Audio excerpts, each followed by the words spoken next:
My wife wanted us to have a serious talk and said she'd be ready this week, but I didn't wait. Filed for divorce without saying a word.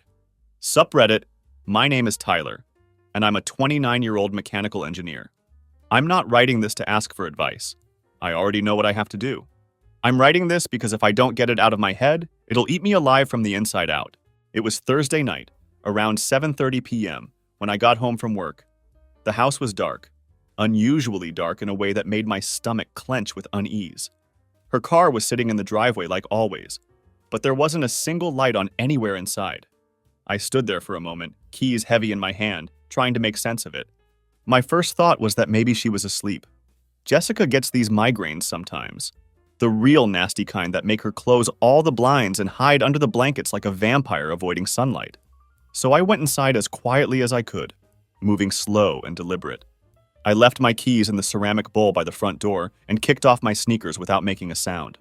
But there was nothing. No TV humming in the background, no music playing softly from the kitchen, no familiar smell of dinner cooking on the stove. I stood there in the entryway, holding my breath and listening to the absolute silence that filled our home. Something tight and cold was forming in my gut.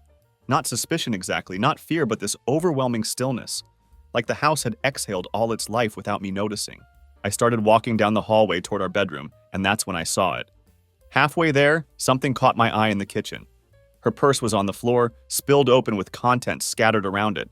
Her phone was lying there too, screen face up and glowing like a beacon in the darkness. She never ever leaves her phone like that. Not once in all the years I've known her.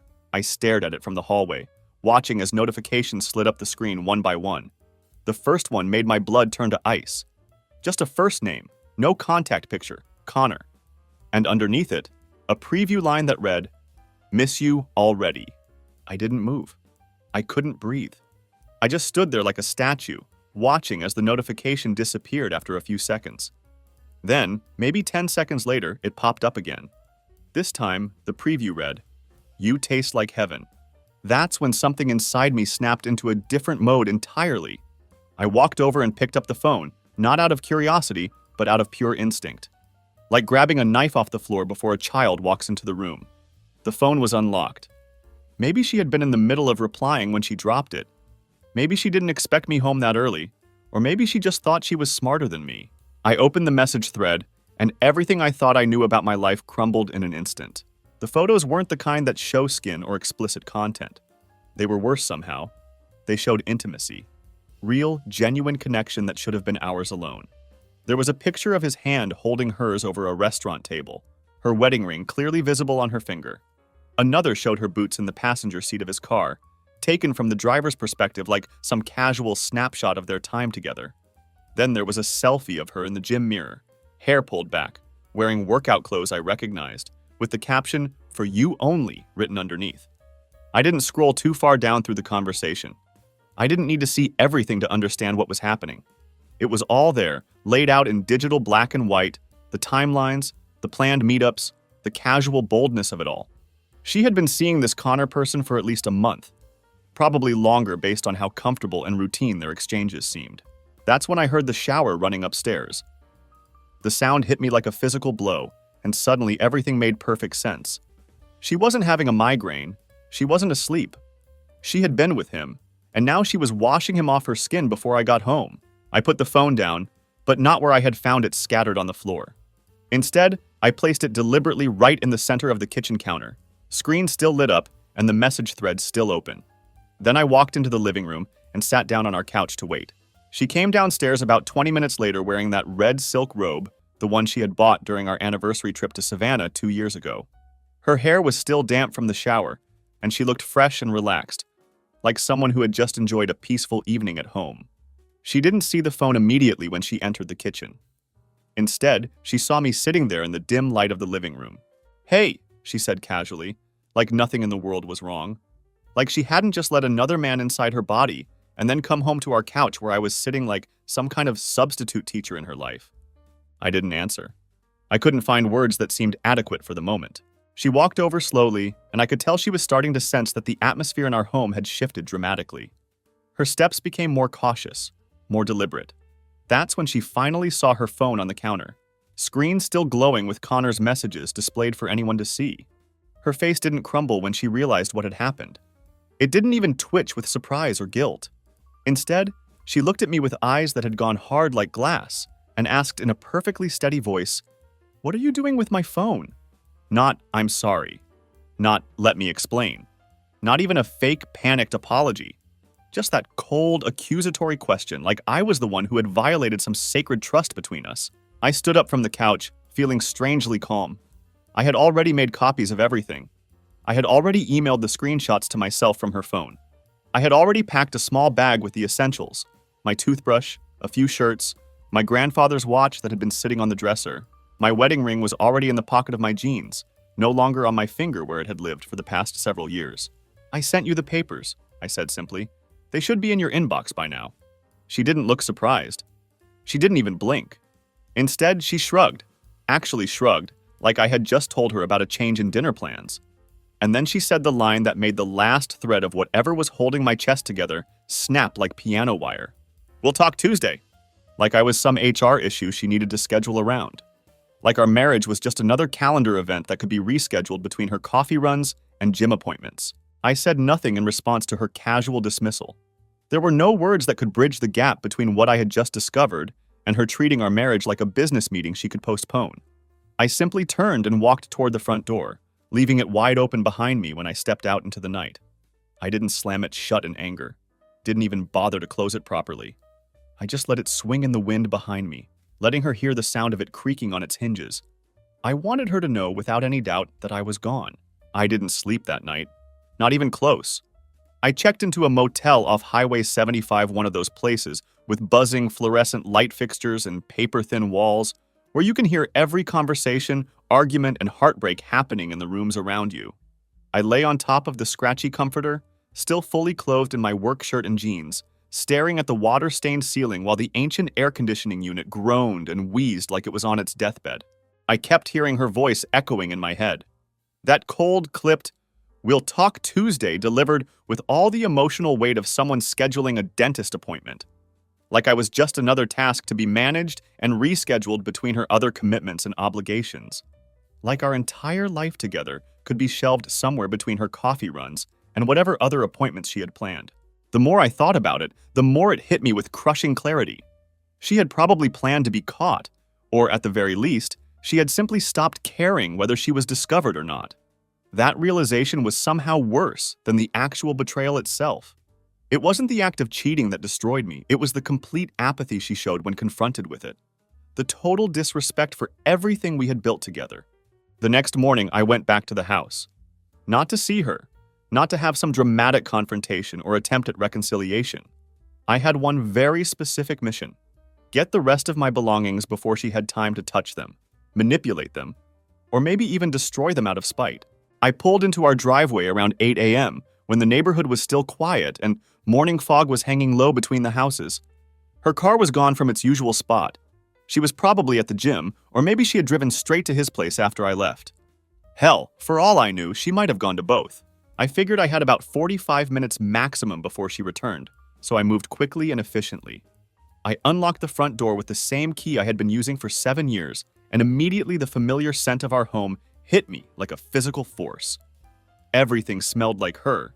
That vanilla candle she always kept burning, and whatever new perfume she had started using this year, the one I had always secretly hated but never told her about. I went straight to our bedroom and grabbed the wooden box I kept under my side of the bed. Inside were my most important personal belongings.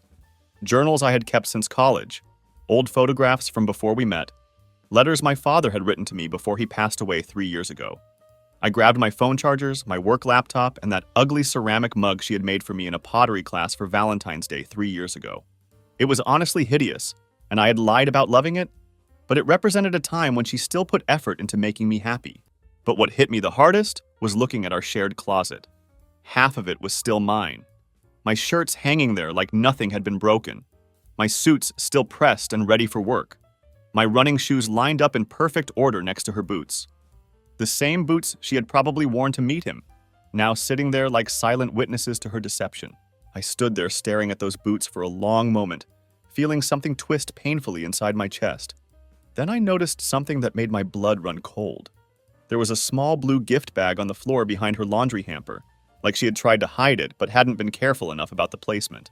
My name wasn't written anywhere on the bag. I opened it anyway. Inside was an expensive bottle of cologne, still in its box, and a small card. I opened the card and read, "You make Tuesdays worth it. C," not even my initial, just C for Connor. I put the bag back exactly where I had found it, in the same position behind the hamper. That was the precise moment when the sadness that had been eating at me since the night before completely burned away, replaced by something much colder and more final. I didn't want to scream anymore. I didn't want to confront her or demand explanations. I just wanted out. I wanted her entire existence completely removed from my orbit. I finished packing everything important in about 20 minutes. Before leaving, I placed my house keys on the kitchen counter and took a photograph of them with my phone, making sure the date and timestamp were clearly visible. I wasn't leaving anything open to interpretation or manipulation later on. As I turned to leave for the final time, I saw our wedding photos sitting on the mantel above the fireplace. There we were, her in that beautiful lace gown, me in my charcoal gray suit, both of us looking impossibly young and happy. She was laughing in the picture, head thrown back like she didn't have a care in the world, like the future was nothing but endless possibility. I stared at that photograph for a long moment, remembering the person I thought I had married.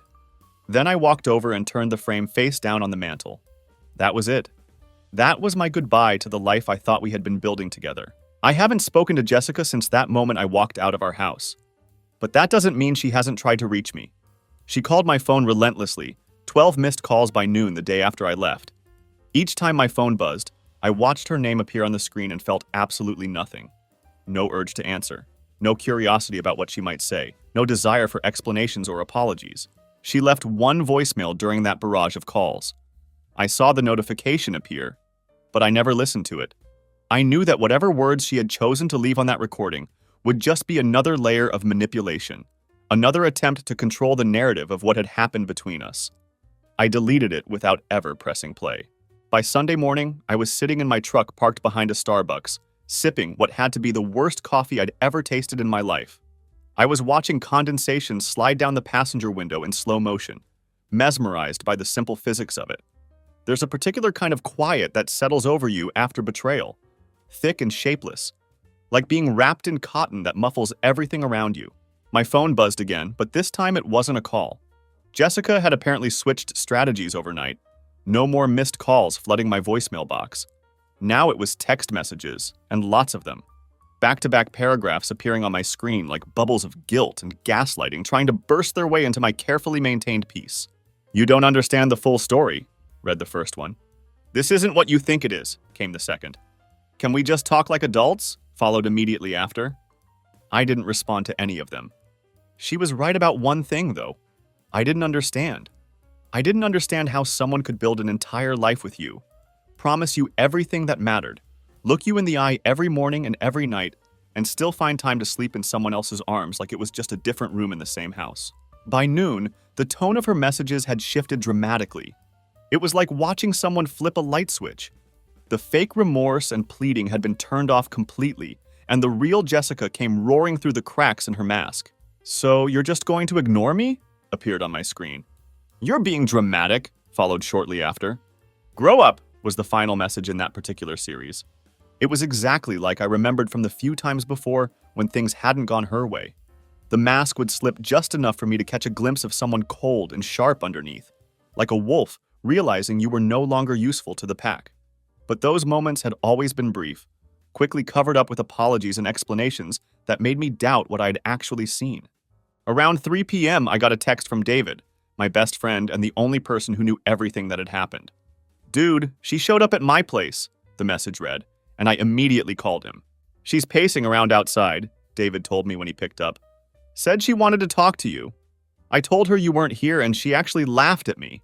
"She laughed?" I asked. "Yeah, like she caught me in some obvious lie. Said she knew you'd run straight to me because that's what you always do when things get difficult."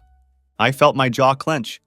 "Did she say anything else?" David hesitated for a moment before answering. "Yeah, she did. She said she just wanted to remind you what you're walking away from." It sounded like either a threat or a sales pitch. I honestly couldn't tell which one. That line sat wrong in my chest for the rest of the day. There was something calculated about it, something that suggested this was all part of some larger strategy I wasn't seeing yet. By evening, Jessica went completely silent. No more texts, no more calls, nothing. Just radio silence, like she had vanished from the planet entirely. The sudden quiet was almost more unsettling than the constant barrage of messages had been. So I made the mistake of checking her Instagram account. Her profile was set to private, of course, but I could still see her profile picture. And it had changed. It was a photo of her in a dress I had never seen before, taken in a mirror that definitely wasn't in our house. Her hair was perfectly styled, her makeup flawless, and her lips were slightly parted like she was about to confess something dangerous to whoever was taking the picture. The caption underneath read, "Tuesdays never looked this good." It was petty and intentional, designed specifically to hurt me. The reference to Tuesday, the day she had so casually suggested we reschedule our marriage crisis, was deliberate. She wanted me to see it, wanted me to know that while I was sitting in parking lots drinking terrible coffee and trying to process the destruction of my life, she was already moving on to whatever came next. So I sent her one final message, just one line. "Don't contact me again. Everything goes through the lawyer now." Her response came back in less than 2 minutes. "Coward, you'll regret this." Then she blocked me on every platform we had ever shared. I stared at my phone screen for a long time after that, breathing steadily and feeling something settle into place inside my chest. I wasn't angry anymore. I wasn't even hurt. I was just finished with her completely. But as it turned out, this wasn't the end of Jessica's games. It was just the end of the opening act.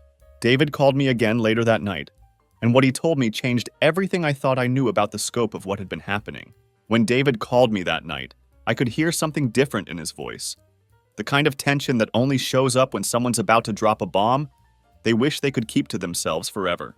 "She didn't come to my place to apologize," he said without any preamble. "She came to bait me into saying something she could use against you." I was still sitting in my truck under that flickering gas station light, engine turned off, my jaw already tightening in anticipation of whatever was coming next. "Bait you into what exactly?" I asked. "She asked me if you had told me everything about what happened," David continued. "I said yeah, that you told me she was messing around with some guy named Connor." That's when she laughed again. But this time it was different, colder. And then she said something that made my blood run cold. I waited, gripping my phone tighter. She said, "You think that's the whole story?" Then she tilted her head like she was enjoying some private joke and added, "He doesn't even know about the others." My heart didn't beat faster when he said that. Instead, it felt like it got heavier, sinking deeper into my chest. "What do you mean, others?" "That's exactly what I asked her," David said. She just smiled, got back in her car, and drove off. But before she left, she rolled down her window and said, "Tell him there's so much more he never bothered to notice." I leaned forward in the driver's seat, pressing my elbow against the steering wheel. In the past few weeks, everything I thought I knew had been about Connor. The texts, the cologne, the gift card hidden behind her hamper. But now, I was starting to realize something that made my blood turn ice cold in my veins. Jessica hadn't been hiding a mistake or covering up a moment of weakness. She had been managing an entire operation, a carefully orchestrated system that I had been completely blind to. Suddenly, puzzle pieces started clicking together in my mind. All those late shifts at the medical clinic that seemed to happen more and more frequently. The new lingerie I had found in her drawer that she claimed was just for her confidence, but that I never actually saw her wear around me. The weekend conferences that always seemed to require her to stay overnight in hotels. The password changes on her phone and laptop that she explained away as security updates from work. She hadn't been slipping up and getting careless. She had been rehearsing, perfecting her system, getting better at managing multiple relationships simultaneously. So I made a decision that would change everything. I called a friend of mine who works in cybersecurity, a quiet, methodical guy named Marcus, who owed me a significant favor from when I helped him through his own nasty breakup 2 years earlier. I asked him if he could dig into phone backups, deleted messages, cloud archives, anything that might show me the full scope of what had been happening. "Give me 24 hours, Marcus said. "If there's digital evidence, I'll find it." Meanwhile, I realized I needed to get out of that depressing motel room. The buzzing fluorescent lights and paper-thin walls were starting to wear me down psychologically. The bad lighting, the worse coffee, the oppressive silence that didn't actually soothe anything. It was all making everything worse. I needed movement. I needed distance. I needed to be somewhere that felt like neutral territory, where I could breathe without seeing Jessica's reflection in every frame and pillow. So I booked a short-term rental about an hour outside the city. It was small, quiet, completely furnished, and most importantly, it had no memories attached to it whatsoever. The next day, I got an email from Marcus. The subject line was just one word: read. I opened the file he had attached, and my world shifted on its axis once again. There were over 500 messages spread across multiple deleted threads. Different names, different phone numbers, different messaging platforms. This wasn't just Connor and one other guy. This was an entire network. 3 different men, minimum. One of them wasn't even Connor. It was someone I had never heard of before. Another was a colleague, a doctor she worked with at the clinic who was married with 2 kids. The third was someone from her gym who she had saved in her contacts as Coach K, like he was some kind of code name. Each conversation thread told its own detailed story. And these weren't stories of accidents or momentary lapses in judgment. They were ongoing, carefully maintained, and completely intentional. The timelines overlapped significantly, meaning she was actively managing relationships with multiple men simultaneously, sometimes meeting with different people on consecutive days. There were voice notes where I could hear her actual voice making promises and declarations of affection. There were flirty videos taken in our bedroom, in our bathroom, in locations I recognized as our shared spaces. Her face, her voice, her body, all being offered to multiple people like she was running some kind of twisted auction. And not once, not in a single message thread, did she mention me. I wasn't even a footnote in her secret world. I was background noise, a shadow she stepped over on her way to someone else's bed. In her digital life, I simply didn't exist. That's when I stopped being angry. The sadness had already burned away days earlier, and now the anger evaporated too. Something much colder and more focused settled into its place, a crystal clear sense of purpose. Jessica hadn't just cheated on me. She had systematically rewritten the entire definition of who I thought she was, who I thought we were together, and what our marriage had actually meant to her. This wasn't about heartbreak anymore. This was about war. I forwarded the entire file to my lawyer without any commentary. Then I called David back. Next time she shows up at your place, I told him, tell her exactly this. I know everything now, and I'm not stopping until I get everything I'm owed. Because this wasn't about love or betrayal anymore.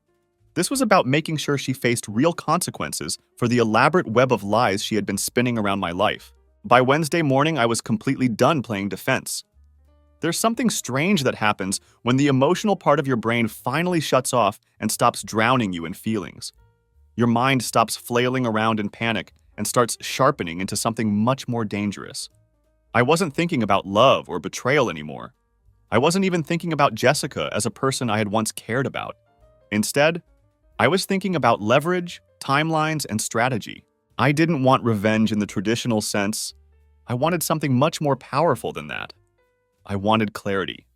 I wanted consequences. I wanted her to face the real-world implications of every lie she had told and every promise she had broken. So I spent the morning laying out everything I had collected like evidence in a criminal investigation. The messages Marcus had recovered, the dates and timestamps, the photos, the names of all the men involved. I organized it all chronologically, cross-referenced locations with credit card statements, and built a timeline that showed the full scope of her deception. My lawyer, Patrick, is a guy I had used once before for a property deal a few years back. He's methodical, experienced, and doesn't get rattled easily. But when he looked through the file I had compiled, he sat in stunned silence for a full minute before looking up at me. "You realize," he said finally, "if even a fraction of this can be verified in court, you're sitting on a gold mine of marital misconduct evidence. This goes way beyond simple adultery." "Can we prove she used joint funds to cover any of this?" I asked, because I had been thinking about the financial implications all week. Patrick flipped back through several pages of the documentation, checking dates against bank statements I had provided. "You said she used your joint credit card at a hotel downtown on May 12th? "Yeah," I confirmed. "That was the weekend she told me she was attending a medical seminar across town." He typed something into a spreadsheet on his laptop, cross-referencing the information. "And you said you brought her lunch that Saturday because you wanted to surprise her?"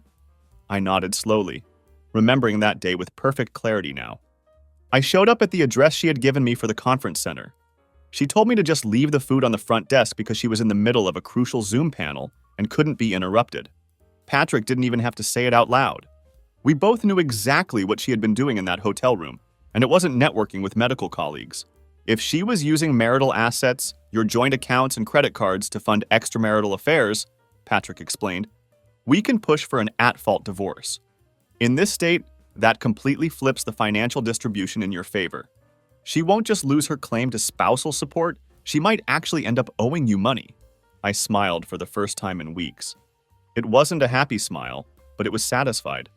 Finally, after all the lies and manipulation, there were going to be real consequences. We spent the next 2 hours drafting a formal list of legal requests.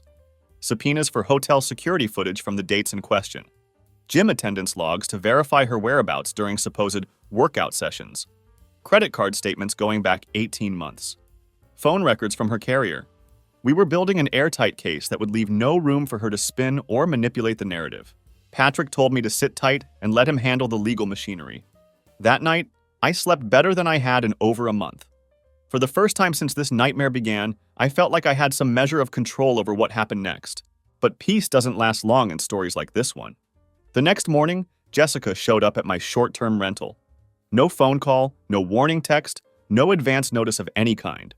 I looked out the window, and there was her car sitting in the driveway, like she owned the place. Her silhouette was visible on the front porch, knocking on the door like this was some casual social visit between old friends, instead of a confrontation between two people whose marriage had just imploded. I didn't answer the door immediately. I sat in my kitchen, drinking coffee and watching her through the blinds. She knocked again, more insistently this time, then pulled out her phone and sent me a text. I know you're in there. We need to talk. You owe me that much.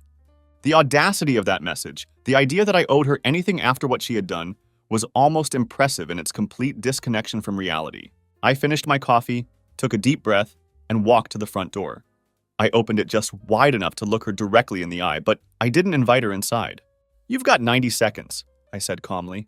She looked different than she had the last time I saw her. Not broken or regretful, like someone who had just destroyed their marriage. Instead, she looked angry, like I had stolen something that rightfully belonged to her. Her arms were folded across her chest like a judge about to hand down a sentence she had already decided on. I want to talk like adults, she said, using that tone she always employed when she was trying to make me feel like I was being unreasonable. This whole situation has gotten completely out of hand, and we need to figure out how to handle it maturely. You want to control the narrative, I replied evenly. But I've seen the messages, Jessica. All of them. Connor, Coach K, Dr. Nathan. You've been very busy. For just a split second, her lips parted in surprise.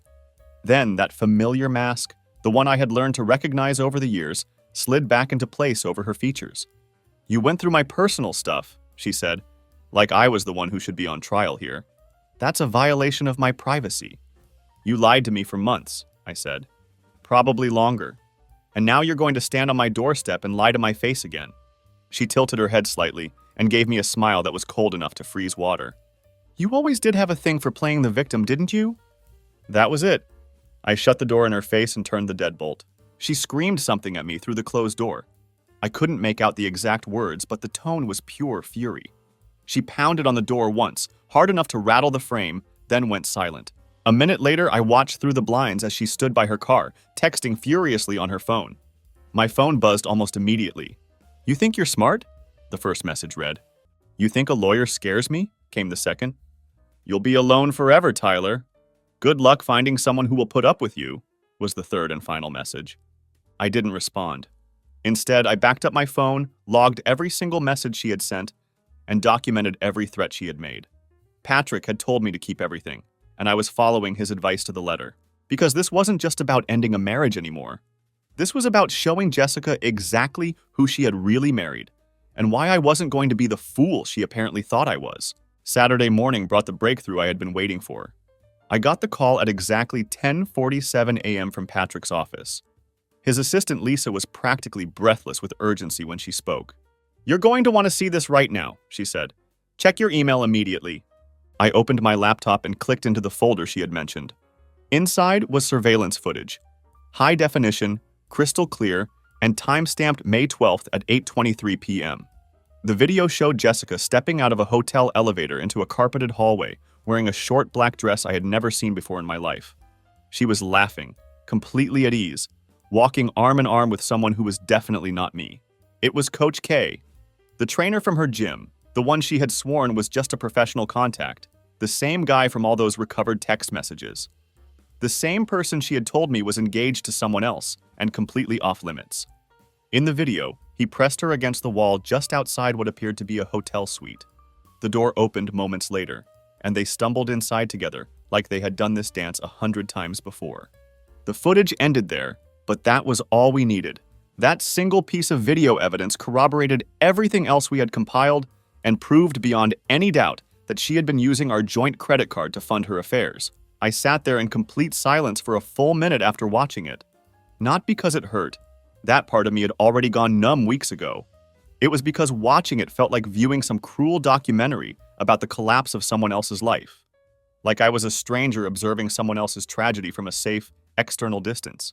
I forwarded the file to Patrick with a 2-word subject line: use this. That same afternoon, Patrick filed the legal motion. Adultery with documented evidence. Misuse of marital assets with video proof and financial records. Request for favorable division of all property. Complete denial of any alimony claims. Full reimbursement for legal representation costs. But here's where things took a sharp left turn that I hadn't anticipated. Instead of responding through her lawyer or trying to negotiate, Jessica decided to call my sister Kelly. Not me, my sister. According to Kelly, Jessica sounded genuinely concerned and worried about my mental state. She told my sister that I was acting erratic and unstable, that I'd completely isolated myself from everyone who cared about me, and that she was worried I might be spiraling into some kind of breakdown. She suggested that maybe I needed professional help or some kind of intervention from my family. My sister Kelly, bless her heart, saw through this manipulation immediately. She called me right after hanging up with Jessica and said, "Tyler, she's trying to build a mental instability narrative about you. This is probably for court. She's trying to make it seem like you're not thinking clearly or acting rationally." It made perfect sense. Jessica knew she was cornered now, with undeniable evidence stacked against her. So she was trying to flip the script entirely and make it seem like I was the unstable one. She wanted to plant seeds of doubt about my credibility and my mental state, probably hoping to use that against me during the divorce proceedings. But she had underestimated me again. I drove straight to my doctor's office that afternoon and requested a full psychological evaluation. I wanted official documentation that I was completely mentally stable, thinking clearly, and acting rationally. The evaluation came back clean. No signs of depression, anxiety, instability, or impaired judgment. I was cleared, documented, signed, and sealed by a licensed professional. I also recorded a detailed statement about my mental state and my decision-making process throughout this entire situation, just in case Jessica tried to escalate her narrative further. I wasn't taking any chances with someone who could look me in the eye and lie as easily as breathing. But then came the real explosion that changed everything once again. Late that night, I received an anonymous message on Facebook from an account with no profile picture and no identifying information. Just a completely blank burner account. "You don't know half of what she's done," the message read. I stared at my screen for a long moment before responding. "Who is this?" There was no immediate answer. Then, about 10 minutes later, a file attachment appeared in the message thread. It contained dozens of screenshots from yet another conversation thread messages between Jessica and someone I had never heard of before. Not Connor, not Coach K, not Dr. Nathan. This was a fourth man entirely. The messages were from 2 years ago, long before I had noticed any cracks in our marriage. The relationship was clearly emotional and intimate, ongoing rather than casual, and the dates showed it had lasted for several months. Jessica had started cheating on me much earlier than I had ever suspected, and this wasn't a recent lapse in judgment or a moment of weakness. This was a lifestyle she had been living for years. The man who sent me those screenshots thought he had been the only one in Jessica's life aside from me. When I messaged him back asking, "Did you know about the others?" his response was immediate. "What others?" That's when I realized that Jessica hadn't just betrayed me. She had built an entire rotating system of deception where every single person involved thought they were the special exception. She had created a whole ecosystem of lies where everyone believed they were getting something unique and exclusive from her. And suddenly, I wasn't alone in this fight anymore. There were other people who had been just as deceived and manipulated as I had been. Everything started unraveling faster than even I had anticipated. 3 days after I received that anonymous message from Derek, as I started calling the mystery man who contacted me, I got a phone call that I absolutely didn't expect. It was Connor himself. Not a text message, not a threatening voicemail, but an actual voice-on-the-line conversation. He sounded confused rather than angry or defensive. There was something almost vulnerable in his tone, like someone who had just discovered that everything he thought he knew about his life was completely wrong. "You're Jessica's husband?" he asked cautiously, like he was afraid of the answer. "Ex-husband," I said flatly, pending the final paperwork. There was a long pause on the line. Then he said something that made everything click into place for me. "She told me you guys were separated, that you'd been living apart for over a year and were just waiting for the divorce to be finalized." I nearly laughed out loud at the audacity of it. "We lived together until 3 weeks ago. We were sleeping in the same bed every night until I found those messages on her phone." Connor exhaled long and bitter, like someone who had just been punched in the stomach. Jesus Christ, I didn't even have to ask him to elaborate. He started spilling everything without any prompting from me. The romantic dinners at expensive restaurants that I now realized she had been charging to our joint credit card. The overnight stays at his apartment that coincided perfectly with her supposed medical conferences. The weekend trips she had told me were continuing education seminars, but were actually romantic getaways. She told me she'd never loved anyone like this before, Connor muttered, like he still couldn't believe those words had ever come out of her mouth. We talked about her meeting my parents. I was planning to propose to her next month. That's when I told him about Coach K, Dr. Nathan, and Derek. I laid out the timeline of overlapping relationships, the systematic deception, the way she had been managing multiple men simultaneously while making each of us believe we were special and unique. The silence on the other end of the line stretched on for nearly a minute. Then Connor said something that changed the entire trajectory of this situation. "I think we need to talk to each other. All of us." And that's when the idea formed in my mind, not revenge exactly, but something much more powerful. We weren't going to just compare notes in private. We were going to organize. Connor, Derek, and I met the following weekend at a small cafe about an hour outside the city. Neutral ground where none of us had any emotional baggage or memories attached to the location. We each brought our evidence, printouts of messages, photos, dates, financial records. We laid it all out on the table like detectives working a complex case. What we discovered was absolutely astonishing in its scope and audacity. Jessica had somehow managed to create 4 completely separate realities, each one carefully tailored to what she thought each man wanted to hear. To Connor, she was the slowly healing divorcee who was just waiting for her paperwork to be finalized before she could fully commit to someone new. She had painted me as an emotionally distant husband who had already moved out and was dragging his feet on signing the final documents. To Derek, she was the loyal girlfriend who was trapped in a loveless marriage, but was working up the courage to leave. She had told him that I was controlling and possibly abusive, and that she was scared to leave me because of financial complications. To Dr. Nathan, she was his no-strings-attached escape from the pressures of his own marriage and career. She had presented herself as someone who understood that their relationship had to remain compartmentalized and discreet. And to me, of course, I was the stable home base that she returned to when all her fantasies and adventures got too complicated to maintain. We spent 3 hours going through everything chronologically, cross-referencing dates and stories. The level of planning and coordination she had employed was genuinely impressive in its complexity. She had kept detailed mental notes about what she had told each person, managed multiple phone numbers and social media accounts, and somehow found the time and energy to maintain intimate relationships with 4 different men simultaneously. By the end of our meeting, we had agreed on one thing. Jessica needed to be confronted with the truth, not with yelling or threats or violence, but with the undeniable reality of what she had been doing. We wanted her to see that her web of lies had finally collapsed completely. So we planned what we called the intervention. We coordinated through a group chat that Connor set up, and we agreed to meet the following weekend outside her gym after her Saturday morning workout session. Connor told her he had booked a couples massage for them that afternoon. Derek said he wanted to take her for brunch to discuss their future together. I stayed completely silent, letting them make their plans while I prepared for what was essentially going to be the final scene of this entire nightmare. That Saturday, we positioned ourselves outside her gym and waited. When Jessica emerged after her workout session, she looked absolutely radiant. Her hair was pulled back in a perfect ponytail, her gym bag slung casually over her shoulder, and she had the confident stride of someone who believed she had complete control over every aspect of her life. Then she saw us, all 3 of us standing together in a loose semicircle near the parking lot. Her smile froze mid-formation, like someone had hit a pause button on her entire face. Her steps faltered, and she stopped about 6 feet away from us, her eyes darting frantically between our faces as she tried to process what she was seeing. "What is this?" she asked. And for the first time since I had known her, Jessica sounded genuinely confused and off balance.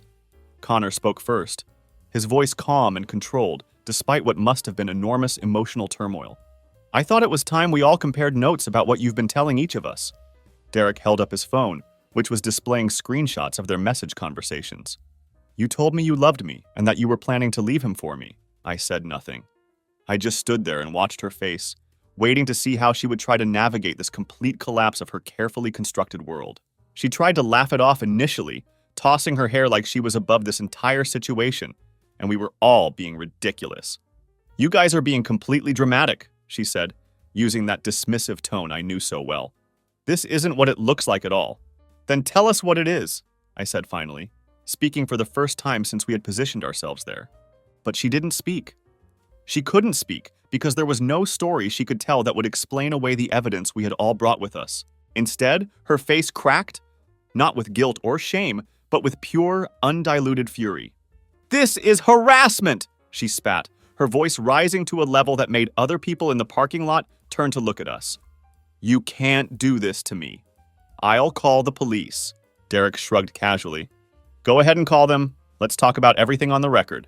She didn't move toward her phone. She didn't reach for her car keys. She just stood there with her eyes burning with rage, finally understanding that the game was completely over. Without another word, she turned and walked away from us. No tears, no apologies, no attempts at explanation or justification. Just silence and the sound of her footsteps on the asphalt as she disappeared from our lives. That night, Connor sent me a text. "Thank you for not letting her keep lying to all of us." I didn't reply immediately because I knew that this wasn't over yet. Jessica doesn't go quietly when she loses control. She reloads and finds new angles of attack. Jessica's retaliation started with a letter, not an email or a text message, but an actual physical envelope made of cream-colored stationery with my full name written in her distinctive handwriting. There was no return address anywhere on it, and it had been left at the front door of my rental property like some kind of emotional landmine waiting to explode. I hesitated before opening it, partly because I could smell her perfume on the paper, a tiny, petty psychological weapon designed to trigger memories and emotions.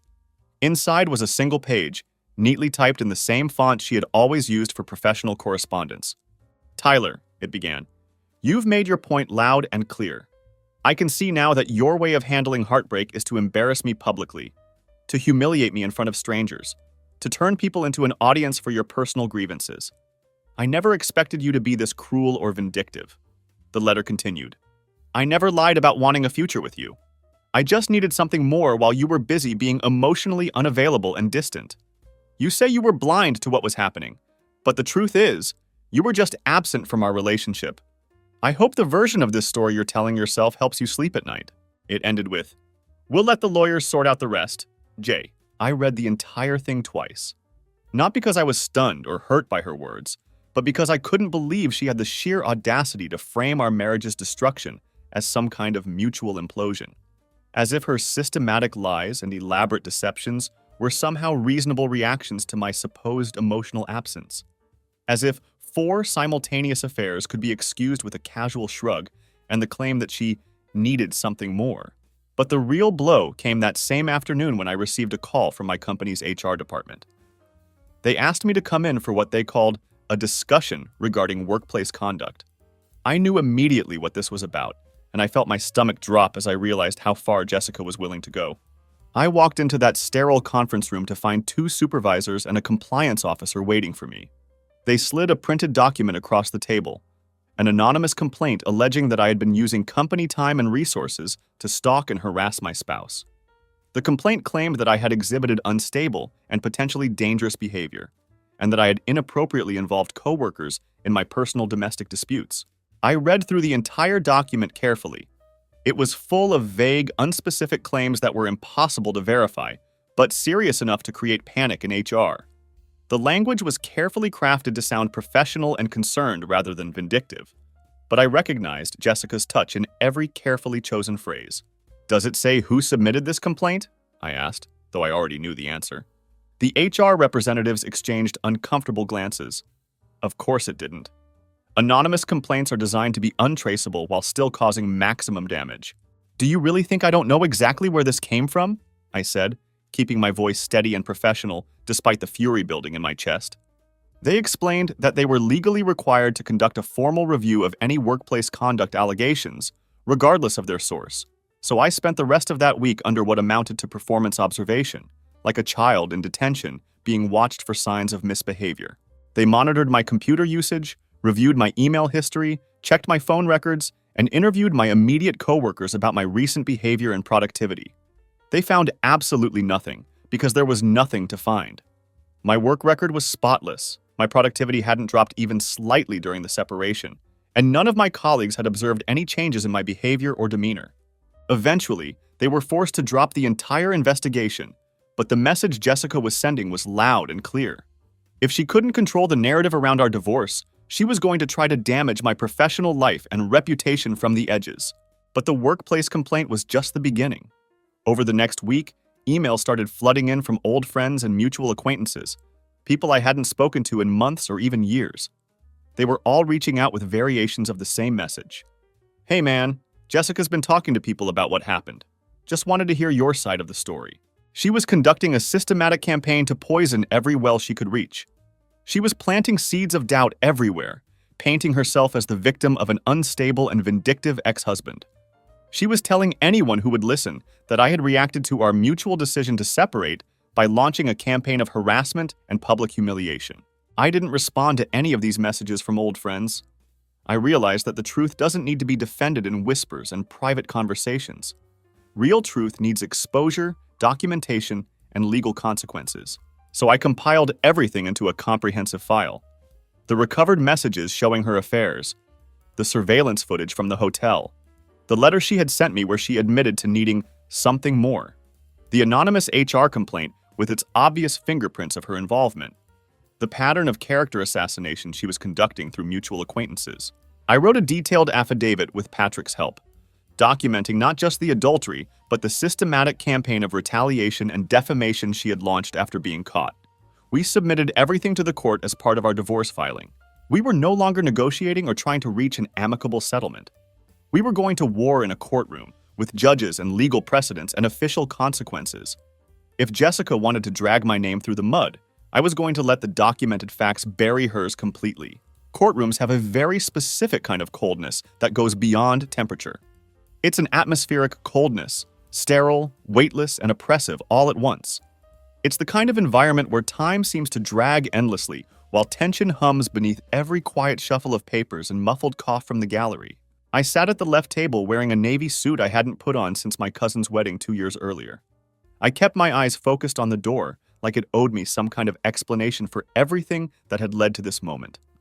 When Jessica finally walked in, she was deliberately late, a calculated move designed to make an entrance and control the room's attention. She had dressed for the performance, hair perfectly curled, black blazer that probably cost more than most people's rent, and a pearl necklace that made her look like she was attending a charity luncheon rather than a divorce proceeding. She wore the complete costume of a woman who wanted to appear calm, collected, and victimized by circumstances beyond her control. She didn't look at me even once during the entire entry process. She simply sat down at her table and whispered something to her lawyer, some kid who looked barely older than a recent law school graduate, with a smug expression and a MacBook that I suspected was full of nothing but empty promises and legal theories.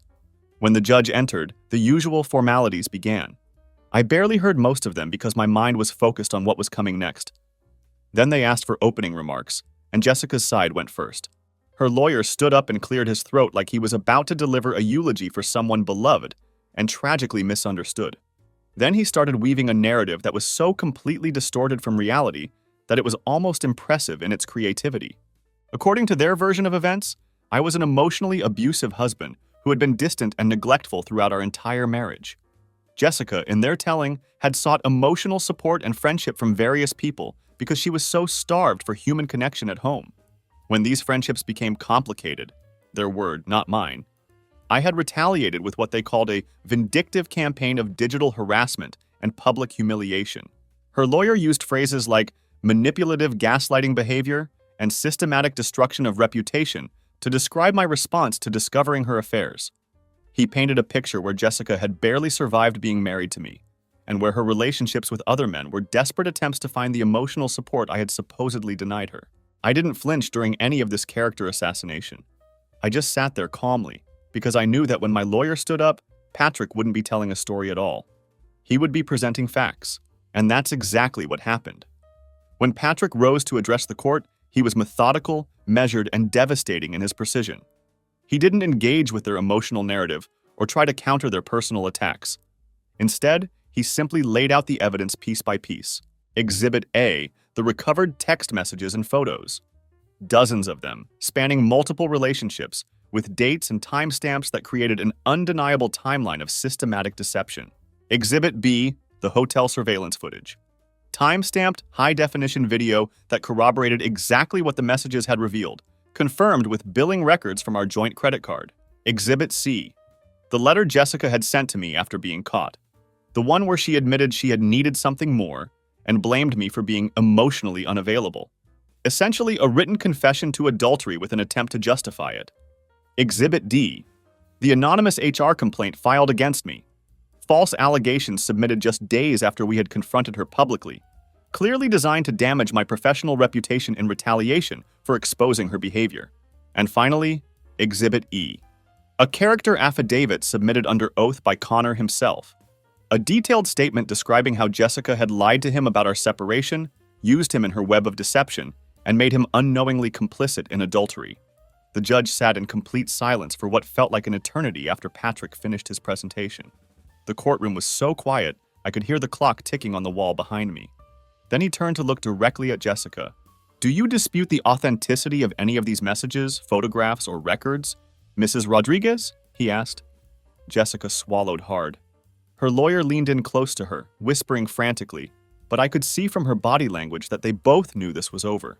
She looked down at the table in front of her, jaw clenched tight, then back up at the judge. "No," she said quietly. The word came out barely above a whisper, but it carried the weight of complete defeat. In that single syllable, the entire atmosphere of the courtroom shifted.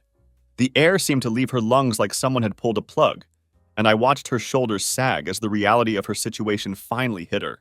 The judge took a moment to review his notes, then addressed the court with the kind of authority that ends arguments permanently. Given the overwhelming and substantiated evidence of adultery and the apparent pattern of deliberate deception and misuse of joint marital assets, this court will proceed under grounds of marital fault as defined by state law. That was the moment everything changed. Jessica tried to speak again, some kind of last-ditch effort to salvage something from the wreckage, but the judge cut her off before she could get 2 words out.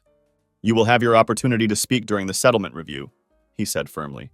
"For now, please remain seated." She sank back into her chair like a puppet whose strings had been cut, staring straight ahead with an expression I had never seen on her face before. That afternoon, the financial ruling came down like a hammer. She would receive no spousal support whatsoever. I retained full ownership of the house, custody of our dog, and control of all joint investments and retirement accounts.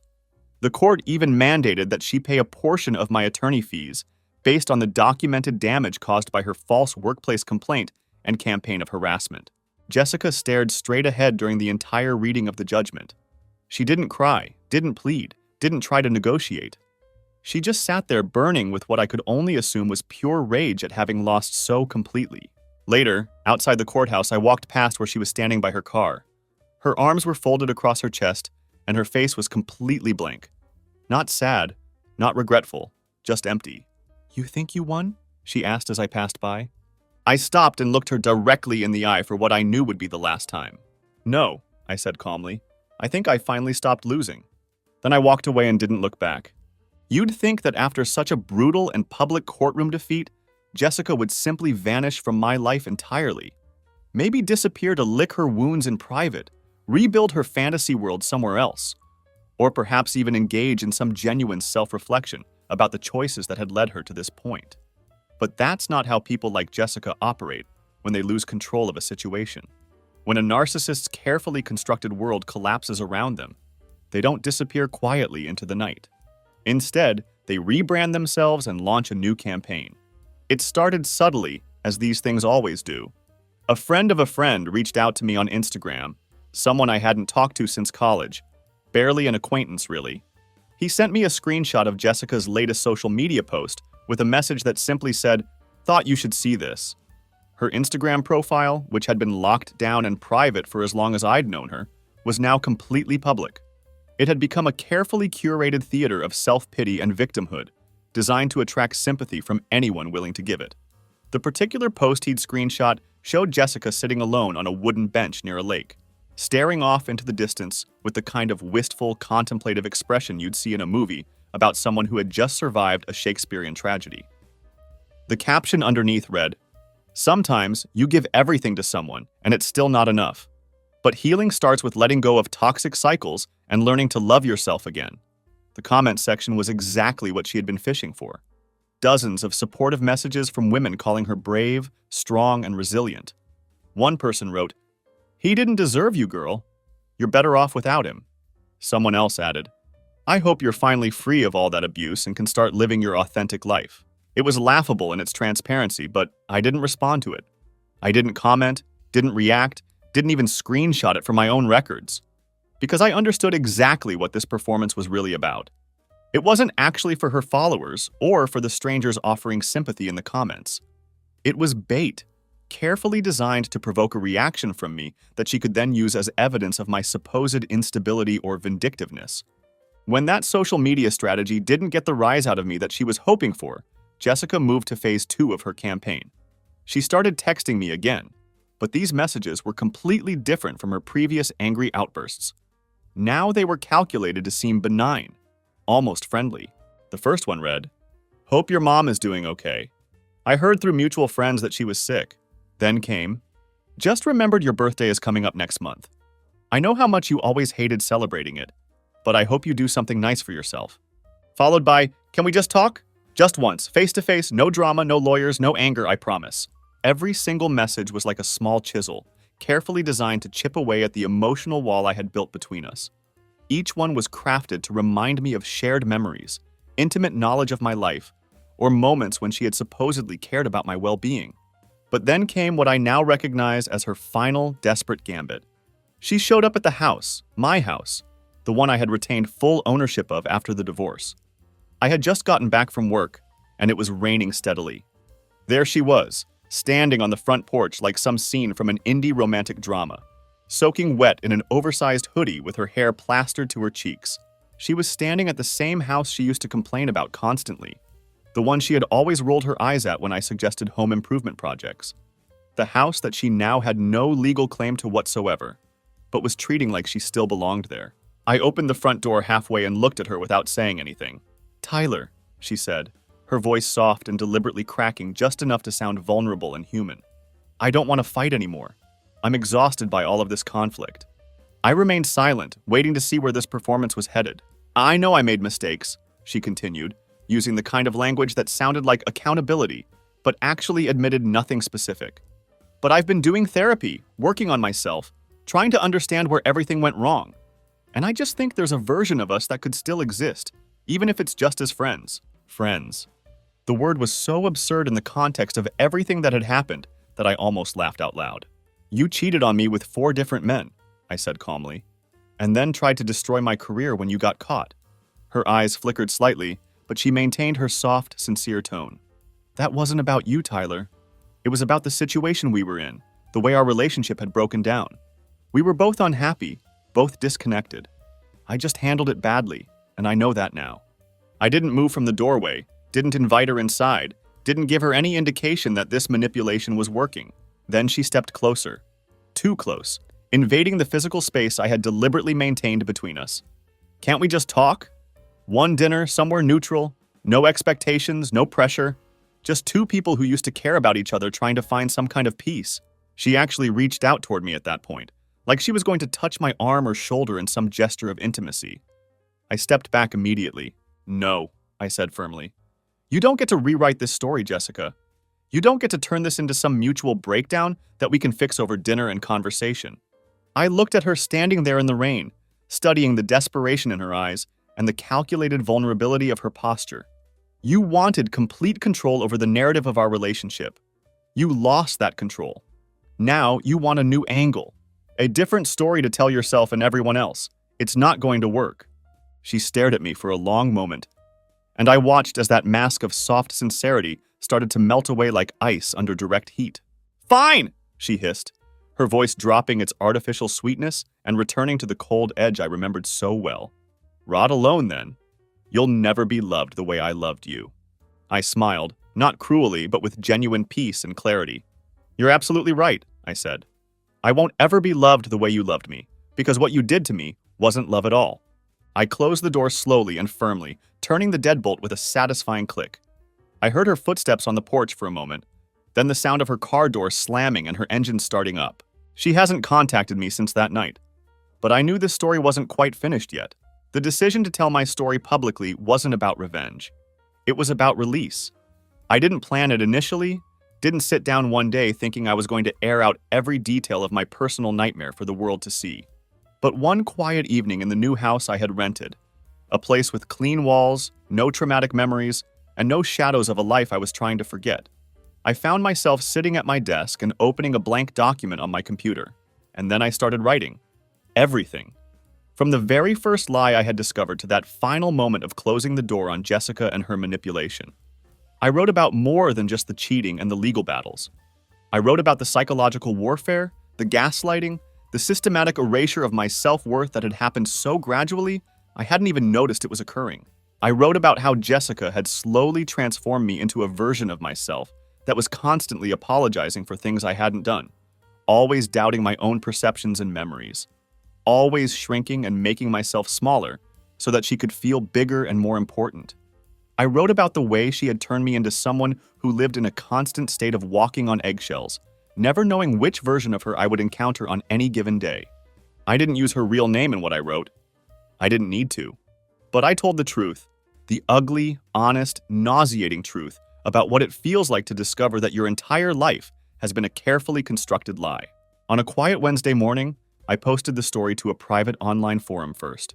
It was just a support group for people navigating betrayal and divorce. Nothing public, nothing attention-seeking. Just one voice speaking into the darkness, hoping that maybe someone else out there had heard the same echoes and would understand what I had been through. Within 24 hours, my story had been shared beyond that original forum. Within a week, thousands of people had read it, and the private messages started pouring into my inbox. But these weren't messages of sympathy or pity, which I wouldn't have wanted anyway. Instead, they were messages of recognition. People, both men and women, were reaching out to say things like, "This exact thing happened to me too. And I thought I was going crazy until I read your story. And thank you for writing what I couldn't find the words to say myself." For the first time in over a year, I felt something I hadn't experienced since this nightmare began. I felt seen. Not pitied, not judged, but truly understood by people who had walked the same dark path I had been stumbling through. The story took on a life of its own in ways I never anticipated. Various forums reposted it. Some online articles referenced it as an example of emotional abuse and manipulation. And someone even reached out asking if I would consider turning it into a podcast episode or expanding it into a longer piece. I politely declined all of those opportunities. That wasn't the point of why I had written it. I didn't want to become famous for surviving betrayal. I didn't want to build a brand around my pain or turn my trauma into content. I just wanted to be free from the weight of carrying this story alone. But then I received an email that stopped me in my tracks. It was from an old colleague of Jessica's, a nurse who worked at the same medical clinic. She had reached out anonymously, using a temporary email address, and said she had read my story and recognized the timeline, the patterns, the specific details that could only have come from someone who knew Jessica personally. "I always suspected something was going on," she wrote. "There were too many inconsistencies in the stories she told about her personal life, too many times when things just didn't add up. But I never had any proof, and honestly, I didn't want to believe it because I liked working with her." Then she dropped a line that hit me like a physical blow. She made everyone around her feel like they were crazy for questioning anything she said. We all saw the red flags, but she was so good at making us doubt our own perceptions that we convinced ourselves we were imagining things. "But you were right about everything. We all saw it happening. We just didn't want to believe what we were seeing." That email was all I needed. Not validation exactly, and certainly not vindication. Just confirmation that I hadn't imagined any of it. That I wasn't the unreliable narrator of my own life that Jessica had tried to convince me I was. Because for a very long time, even after all the evidence and all the legal victories, I had still been carrying around this nagging doubt. Maybe I really had failed her as a husband. Maybe I hadn't loved her the right way, or paid enough attention to her needs, or been emotionally available enough. Maybe I had somehow driven her to seek connection elsewhere, and maybe I was the real problem in our relationship. But now I knew the truth with absolute certainty. I was never the villain in Jessica's story. I was something much more threatening to someone like her. I was the mirror. And she hated what she saw when she looked at me too closely, because I reflected back all the things about herself that she couldn't stand to acknowledge. The story didn't end with some dramatic final confrontation or climactic apology scene. There was no moment when Jessica broke down and begged for forgiveness with tears streaming down her face. Real life rarely provides that kind of symmetrical closure or emotional satisfaction. What I got instead was something much more valuable: silence.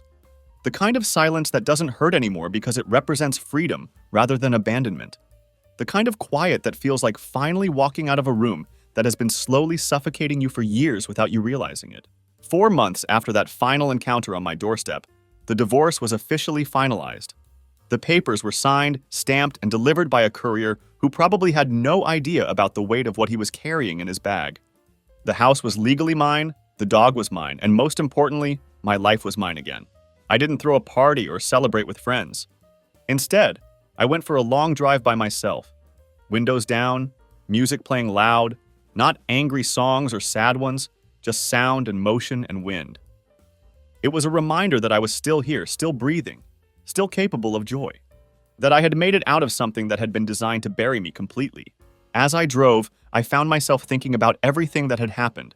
The betrayal, the lies, the manipulation, the desperate final strategies Jessica had employed to try to maintain control. And I realized something that stopped me cold and made me pull over to the side of the road. Jessica hadn't destroyed me. She had exposed me. Not to the world, but to myself. She had ripped away the version of me that had been willing to tolerate mediocrity in relationships, that had accepted silence instead of genuine affection, that had mistaken guilt for love and chaos for passion. She had forced me to see just how much I had abandoned my own needs and boundaries while trying to hold on to someone who had never planned to stay faithful to me. She had shown me exactly how far I was willing to compromise my own dignity in the name of preserving a relationship that had been alive from the very beginning. And now I'm not rebuilding my life. I'm completely reinventing it. There's a crucial difference between those two approaches. Rebuilding implies trying to reconstruct something that was broken, attempting to return to a previous state that you remember as being better.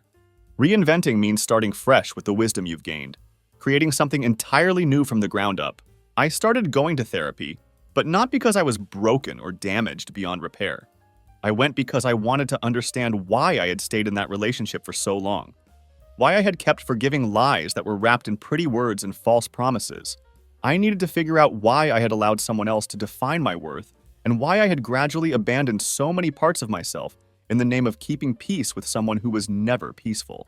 The sessions were illuminating in ways I hadn't expected. I learned about patterns I had developed in childhood, about my tendency to mistake intensity for intimacy and chaos for passion.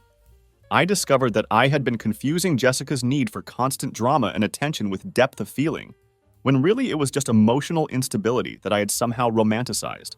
I picked up hobbies and interests that I had dropped over the years to accommodate Jessica's preferences and schedule. I started playing guitar again, something I had loved in college but had stopped because she complained that the sound gave her headaches. I began reading books that actually interested me, instead of the bestsellers she was always recommending because they made her feel sophisticated. I took solo road trips to places I'd always wanted to visit, but that she had dismissed as boring or inconvenient. Most importantly, I learned how to be alone without feeling lonely. For years, I had equated solitude with sadness, thinking that being by myself meant I was somehow failing at life or relationships. But now I understand the difference between being alone by choice and being lonely in a relationship with someone who doesn't actually see or appreciate who you are. I stopped checking Jessica's social media entirely. I blocked the urge to reread old text messages or scroll through photos from when we were together. I stopped looking backward entirely because I finally understood that the past I was mourning had never actually existed. The relationship I thought we had was largely a fiction I had created to make sense of someone who was fundamentally inconsistent and dishonest. A few weeks ago, I ran into an old mutual friend at a coffee shop, someone who had known both Jessica and me during our marriage. She hesitated for a moment before approaching me, clearly uncomfortable with the awkwardness of the situation. After some small talk, she finally asked the question I could see she had been building up to. "Do you ever think about her? Do you miss her at all?" I looked her dead in the eye and told her the absolute truth. No, because I finally learned the difference between missing a person and missing who you thought they were. This story, my story, isn't a tragedy, despite all the pain and betrayal it contains. It's actually a warning. And more than that, it's a reminder. Not everyone who claims to love you actually wants you to be whole and healthy and strong. Some people only love what you can give them. The emotional supply, the comfort, the ego validation, the stability while they explore other options. They love having someone reliable to come home to after their adventures with other people. They love having someone who will absorb their guilt and make excuses for their behavior. They love having someone who will shrink themselves to make room for all of their dysfunction and selfishness. And when you finally stop feeding that system, when you refuse to be the steady foundation for someone else's unstable life, they'll replace you like a burned-out light bulb. They'll move on to the next person willing to play that role, and they'll tell themselves, and anyone who will listen, that you were the problem all along. Let them go. Let them find their next victim. Let them build their next house of cards on someone else's back. Because one day, probably sooner than they expect, they'll realize something that will keep them awake at night. You were the best part of their story, and they threw you away for temporary thrills and ego boosts that ultimately meant nothing. And they'll never get another chapter with you. Not ever. That realization, that understanding of their loss, that's the real ending to this story. Not revenge, not dramatic confrontations, not public humiliation. Just the quiet knowledge that they had something genuine and valuable, and they destroyed it for nothing more substantial than the excitement of deception and the thrill of thinking they were smarter than everyone around them. I'm not waiting for Jessica to have that realization about what she lost when she lost me. I'm not holding my breath for an apology that will never come, or hoping for acknowledgement of the pain she caused. I don't need her to understand what she did wrong, because her understanding isn't required for my healing. I've moved on completely, and I've built a life that doesn't have room for people who treat love like a game they can win through manipulation and lies. I've learned to recognize the red flags I ignored before, and I've developed the strength to walk away from situations that don't serve my highest good. The man who used to tolerate being treated as an option while someone else explored their other choices no longer exists. The person who used to accept crumbs of affection and call it love has been replaced by someone who knows his worth and won't settle for anything less than he deserves. That transformation, that evolution from victim to survivor to someone who thrives, that's the victory Jessica can never take away from me, no matter how many lies she tells about what happened between us. And in the end, that's all the closure I need.